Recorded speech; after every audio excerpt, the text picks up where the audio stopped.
Hej och välkommen till Fun Swedish, our YouTube channel. Today we're going to do something really important. We're going to talk about fika. There are 3 ingredients to any good fika. One thing is the coffee, obviously. And the second thing is to be with somebody else. It can be a friend, a colleague, or a date. And the third thing is to have something sweet to eat. And today's video is going to focus on that, on the sweets. What do Swedish people eat when they have their fika? Oh, but before we talk about all this socker, sötsaker, fikabröd, please subscribe to our channel because we really need your subscriptions so we can continue doing these small Swedish lessons for you. So that would be really kind of you if you subscribed. Thank you. Tack. Nummer 10.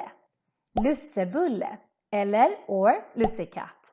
This is a bun with many different names. It's basically a bun made of saffron and raisins. And we eat it normally in December or in the darkest month of the year. So that's why this is on the top 10. It's not in the first place because it's a very seasonal bun. So we don't eat it every day, but when we eat it a lot. The lussebulle has a very interesting name, Lusse. What does this Lusse mean? Well, if you want to go for the innocent version, then you can think that Lusse stands from Lucia, which is the saint, it's an Italian saint I think, Santa Lucia, that we use to celebrate during this time of the year. But that's the innocent version. Then we have another version, but this one is darker. Basically, back in the old days, Swedish people used to be very superstitious. They believed in these dark demons and Lucifer and all these dark creatures that existed, especially during the dark times. And since we eat them, this bun, when it's really dark in Sweden, then we had to do something to scare away these demons, and especially Lucifer. So basically what we did is that we baked something called Lucifers Bun. So Lusse actually stands for Lucifer. And apparently Lucifer didn't like this kind of saffron and raisin things. So we bake them and eat them to scare him away. Nummer 9. Semla. This pastry or this sweet thing is basically a bun pastry, I would say, because it's made of a bun, a sweet bun, ett sötbröd. Then we put some grädde, some cream, and inside we also have some almond paste, also called mandelmassa. The reason why this bun is on number 9 is that it's very seasonal. We normally eat it in February, i februari. And we eat it during this time because it had a lot of calories. And we needed these calories so we can prepare our body for the fasting period. The fasting period will go on until Easter. So because of this, we had to eat something with a lot of calories. And the semla was perfect for this. Nowadays, we just skip the fasting period and we just eat semla, especially during this time of the year, in February. And this bun is so popular during this time that it even has its own day, fetistisdag, Fatty Tuesday. Nummer 8. Massarin. This little pastry or cookie, it's kind of something in between, has some kind of almond paste inside and some icing on the top. I don't want to offend anyone, but it's really popular among the older generation of Swedes.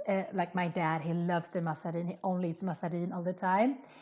So you're going to see more older Swedish people eating this. Actually, I also eat it sometimes because it's so delicious. Nummer 7. Damsugere. This one is a very interesting one. It's basically made of crumbs from yesterday's cookie filling. But instead of wasting it, we just put it in a little own cookie. And we cover it with some chocolate and some grön marsipan, some green marzipan.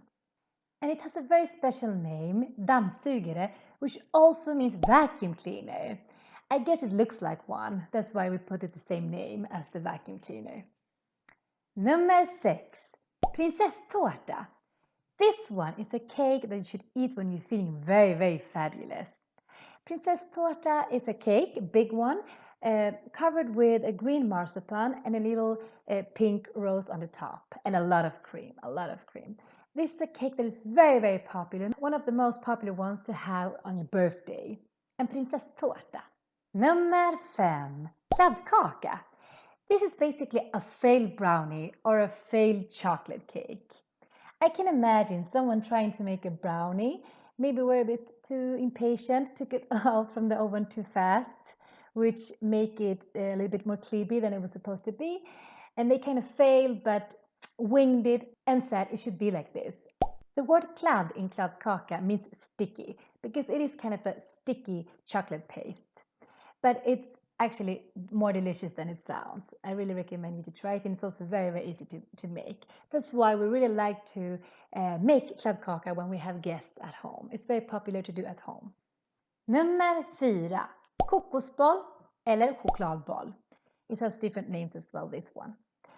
This is something that all kids do at home at some point, because it's kind of what you do when you do your first attempt to make fika, because it's so easy to make.